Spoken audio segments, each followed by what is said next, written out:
नमस्कारम साथियों, आपका स्टडी कोंडा चैनल में स्वागत है। आज की क्लास में हम ईवीएस के इंपॉर्टेंट क्वेश्चन प्रैक्टिस करेंगे जो सीटेट एग्जाम, टेट और सुपर टेट एग्जाम में आते हैं। आइए हम अपने पहले क्वेश्चन की तरफ बढ़ते हैं। हमारा पहला क्वेश्चन है, पर्यावरण अध्ययन के शिक्षकों को, हमारे ऑप्शन है, ऑप्शन नंबर ए विशेषता पुस्तकों और परीक्षाओं पर ध्यान देना चाहिए। ऑप्शन बी बच्चों के दृष्टिकोण को स्वीकार करना एवं सम्मान देना चाहिए। ऑप्शन सी है अभिभावकों के विचारों को स्वीकार करना एवं सम्मान देना चाहिए। या ऑप्शन नंबर डी विशेषता प्रयोगों पर ध्यान देना चाहिए। फ्रेंड्स, यहाँ पर पर्यावरण अध्ययन की बात कर रहा है तो पर्यावरण अध्ययन को पढ़ाने का सबसे अच्छा तरीका प्रयोगशाला विधि होता है। प्रयोगशाला विधि में हम प्रयोग द्वारा बच्चों को स्वयं करके सिखाते हैं, बच्चे स्वयं करके सीखते हैं। इसलिए इसका राइट ऑप्शन हो जाएगा ऑप्शन नंबर डी विशेषता प्रयोगों पर ध्यान देना चाहिए। यदि हम पर्यावरण अध्ययन करवा रहे हैं तो विशेष रूप से प्रयोगों पर ध्यान देना चाहिए। नेक्स्ट क्वेश्चन फ्रेंड्स, प्राथमिक स्तर पर बच्चों के आकलन करने का सबसे सर्वश्रेष्ठ तरीका डाटा का प्रयोग करना है। हमारे ऑप्शन है आवधिक परीक्षाएं, गृह कार्य, योगात्मक कार्य, पोर्टफोलियो। तो प्राथमिक स्तर पर बच्चों के आकलन करने का बात कर रहा है तो इसका सबसे तरीका हमारा पोर्टफोलियो द्वारा होता है। नेक्स्ट क्वेश्चन फ्रेंड्स, एक शिक्षक पढ़ाते समय श्रवदृश्य सामग्रियों एवं शारीरिक गतिविधियों का प्रयोग करता है क्योंकि, हमारे ऑप्शन है शिक्षार्थियों को दिशा परिवर्तन उपलब्ध कराते हैं। या ऑप्शन बी अधिगम वृद्धि में अधिकतम इंद्रियों का प्रयोग करते हैं। या ऑप्शन सी शिक्षक को आराम उपलब्ध कराते हैं। या ऑप्शन डी प्रभावी आकलन को सुगम बनाते हैं। यह शिक्षक सर्वदृश्य सामग्रियों और शारीरिक गतिविधियों का प्रयोग करता है तो इसका सीधा सा अधिगम वृद्धि में अधिकतम इंद्रियों का प्रयोग करते हैं ताकि बच्चों पर अधिक से अधिक प्रभाव पड़े। नेक्स्ट क्वेश्चन फ्रेंड्स, सीमा प्रत्येक पाठ को रटकर तुरंत सीख लेती है जबकि लीना चर्चा और ब्रेन स्टार्मिंग मस्तिष्क आलोडन के बाद प्रत्येक पाठ को समझती है। यह डाट डाट के विकासात्मक सिद्धांत की ओर संकेत करता है। यह प्रश्न किस विकासात्मक सिद्धांत को संकेत करता है? आइए देखते हैं। हमारा पहला ऑप्शन है व्यक्तित्व भिन्नताओं, ऑप्शन बी समान से विशिष्ट की ओर, ऑप्शन सी निरंतरता, या ऑप्शन डी अंतर संबंध। तो इस ऑप्शन को देखकर आपको साफ साफ समझ में आ रहा है कि दोनों में क्या है, व्यक्तित्व भिन्नताएं हैं। इसलिए इसका राइट ऑप्शन हो जाएगा ऑप्शन नंबर ए, जो कि व्यक्तित्व भिन्नताओं के विकासात्मक सिद्धांत की ओर संकेत करता है। Next question friends, dot dot के अलावा निम्नलिखित पर्यावरण अध्ययन पढ़ाने की विधियां हैं। हमारे ऑप्शन है समस्या, सहयोगात्मक अधिगम, निर्देशित खोज, या व्याख्यान द्वारा स्पष्ट करना। तो जो हमारे ऑप्शन नंबर ए, बी और सी हैं, ये पर्यावरण पढ़ाने की अच्छी विधियां होती हैं और इनमें से सबसे अच्छी विधि होती है प्रयोगशाला विधि। लेकिन जो ऑप्शन नंबर डी है व्याख्यानों द्वारा स्पष्ट करना, ये पर्यावरण पढ़ाने में उपयुक्त नहीं होती है क्योंकि यदि पर्यावरण अध्ययन करवाना है तो बच्चों को वास्तविक उदाहरण देकर ही दिखाया जाता है, अर्थात प्रयोगों द्वारा ही बच्चे को सिखाया जा सकता है। नेक्स्ट क्वेश्चन फ्रेंड्स, डिसलेक्सिया मुख्यतः डाट डाट की समस्या के साथ संबंधित है। हमारे ऑप्शन है बोलने के, पढ़ने के, बोलने और सुनने के। तो इसका राइट ऑप्शन हो जाएगा पढ़ने के। जो डिसलेक्सिया होता है वो पढ़ने से संबंधित होता है।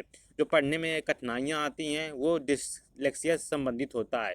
इस टाइप के क्वेश्चन सीटेट के एग्जाम में या टेट के एग्जाम में एक बन ही जाते हैं। नेक्स्ट क्वेश्चन फ्रेंड्स, सहयोगात्मक सहयोगात्मक अधिगम में पुराने एवं अधिक दक्ष विद्यार्थी छोटे एवं कम कुशल विद्यार्थियों का आकलन करते हैं। इसका परिणाम है, अर्थात जो कक्षा में होशियार छात्र होते हैं वो दक्ष होते हैं और जो कम होशियार छात्र होते हैं उनका क्या वो आकलन करते हैं, अर्थात उनको वो लीड करते हैं। इसका कारण क्या होता है? तो हमारे इसके ऑप्शन है उच्च नैतिक विकास, समूहों में द्वंद्व, गहन प्रतियोगिता, या उच्च उपलब्धि और स्वगरिमा।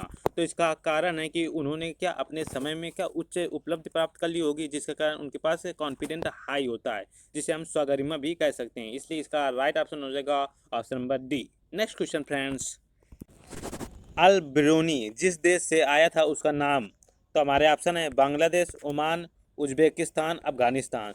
तो अल बरूनी जो था वो उज्बेकिस्तान से आया था। उसने पुस्तक लिखी थी तारिक ए हिंद नामक, उसने पुस्तक लिखी थी। जो भारत से संबंधित है वो उज्बेकिस्तान से आया था। ये सीटेट 2012 में ईवीएस के पेपर में आया हुआ क्वेश्चन है। नेक्स्ट क्वेश्चन फ्रेंड्स, प्रयोग प्रयोग और प्रयोगात्मक कार्य करते हुए श्यामा का निष्पादन कक्षा में सर्वश्रेष्ठ होता है। उसे बहुत सृजनात्मक शिक्षार्थी माना जाता है, इसलिए वह के द्वारा संकल्पनाओं को सीखती है। हमारे ऑप्शन है अपसारी चिंतन द्वारा, मॉडलिंग द्वारा या अपसारी चिंतन द्वारा या अनुकरण द्वारा। यदि कोई बच्चा प्रयोग और प्रयोगात्मक कार्य करते हुए बहुत जल्दी सीख जाता है तो वो अपसारी चिंतन करता है। अपसारी चिंतन एक खुला चिंतन होता है। इसका मतलब हुआ कि अपसारी चिंतन में क्या एक बच्चा एक प्रश्न को कई प्रकार से तोड़ मरोड़ कर उसका हल प्राप्त कर सकता है, लेकिन अपसारी चिंतन में ऐसा नहीं कर सकता। अपसारी चिंतन में मात्र एक प्रश्न का एक ही उत्तर होता है। जैसे भारत की राजधानी नई दिल्ली है, इसका इस एक प्रश्न का एक ही उत्तर हुआ है, इसलिए ये अपसारी चिंतन है। नेक्स्ट क्वेश्चन फ्रेंड्स, कक्षा में एक प्रभावी शिक्षण अधिगम प्रक्रिया होती है जब शिक्षक बच्चों के ज्ञान को पढ़ाई जाने वाली नई संकल्पना के साथ जोड़ने में सहायता करता है। इसके पास में निहित उद्देश्य डाट को बढ़ावा देते हैं। हमारे ऑप्शन है व्यक्तिगत विभिन्नताओं, शिक्षार्थी स्वायत्तता, पुनर्बलन या ज्ञान का सहसंबंध एवं स्थानांतरण। तो इसका राइट ऑप्शन हो जाएगा ऑप्शन नंबर डी, ज्ञान का सहसंबंध और एवं स्थानांतरण। नेक्स्ट क्वेश्चन फ्रेंड्स, रोहन के विद्यालय में एक विज्ञान प्रदर्शनी का आयोजन किया गया था। इसका आयोजन एक उद्देश्य के साथ किया गया था। आपके विचार से कौन सा उद्देश्य सर्वाधिक उपयुक्त है?